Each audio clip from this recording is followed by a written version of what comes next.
What's that? Is that a tumbleweed? Go away, I'm videoing. No, no. Hey guys, it's Janine and I'm in my kitchen. Today I want to show you how to take the Rose of Jericho and use it for prosperity, how to resurrect abundance. So that's what we're going to be doing today. Hey guys, so here we are. So I have this glass bowl. I got this over at the thrift store. I loved its like pink hues and everything. So I just loved this. So don't think you have to go super fancy, just some kind of really bowl that will fit the rose that you have. So this one is pretty big. So what you want to do is you want to say an affirmation or really kind of program what you want for this. Something that you can say would be, thank you for blooming in prosperity. Thank you for taking something that feels like it's so low and making it into something reborn, something renewed. So that is something that you can kind of program in. I really suggest you do that to set the intention before you even start. So if you're going to do a prosperity workshop, this is something that you can do. You can get, even in the dollar store, you can get little glass bowls and do it something like that, or you can just give it to them dry and show them how to do it, and then give them like a little glass bowl with a dried one inside. And we talked about the costs in my last video. So for the prosperity, you're going to do this. They say for the water, you're going to want distilled water, but I like have one of those Brita things on my thing. I just did that. Okay, so that's what you're going to do for that. Another thing that you can add is the citrine. It's there for prosperity. So all different stones and things that you can do. Another thing about this, just for our cat lovers, they don't mix well. Keep it away from your cat. That's what I read. Okay.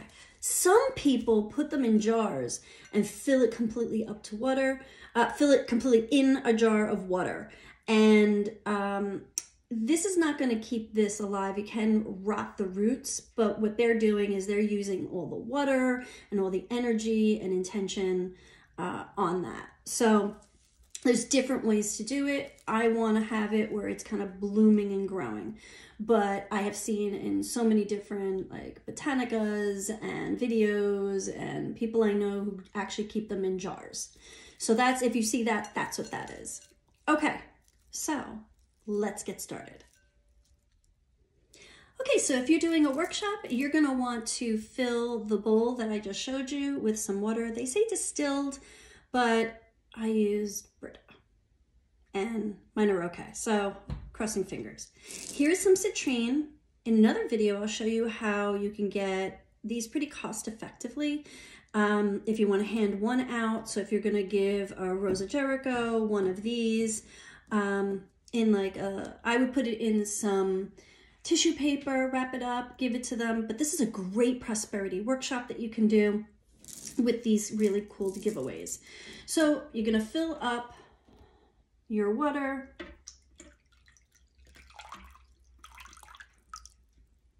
And I had taken that out. Now it's just got a lot of stuff floating in it.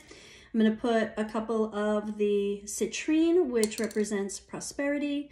And you want to charge these too. You want to really kind of hold them in your hands and put prosperity energy into it. These stones are on the vibration of prosperity. As I stick them into the water, it will grow and multiply and open up just like my Rose of Jericho. That's one way that you can do it. Okay, so when you put the Rose of Jericho in, now what I'm going to do from my last video is I'm taking one that had already opened up. I'm going to put it in. And this is what it looks like when it opens up. Really, very cool. Another really cool thing that you can do, Chinese coins. They're also for prosperity. Now, I don't want to stick it into the bowl, so I like to stick it underneath, again with the prosperity of intention. So this is a really cool workshop that you can do, adding this in for a prosperity workshop and showing them how to do it, and then giving them one of these. If you want to know the price points and the different kinds of things that you can use the Rose of Jericho with, see my last video on the Rose of Jericho, the resurrection plant, and you will be able to see that. But really cool. So that is how I use it for prosperity in a really quick, short version, but you can use this in your workshops. You can use this for yourself. It is a very, very cool way to do it. I love it. I hope you do too. But right now, I gotta go. So hit like, hit subscribe if you like my stuff, because it really helps me out. And until then, I'll see you later. Bye.